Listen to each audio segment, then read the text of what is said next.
چشم خود را باز کردم، ابتدا گفتم حسین، با زبان اشک‌های بی صدا گفتم حسین.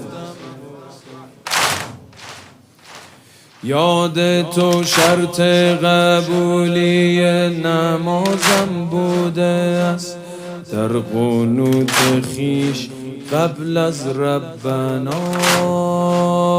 گفتم حسین.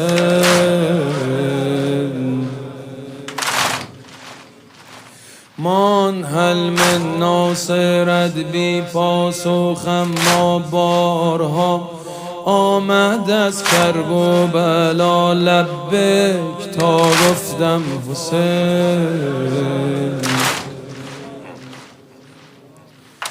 نام زهرا را شنید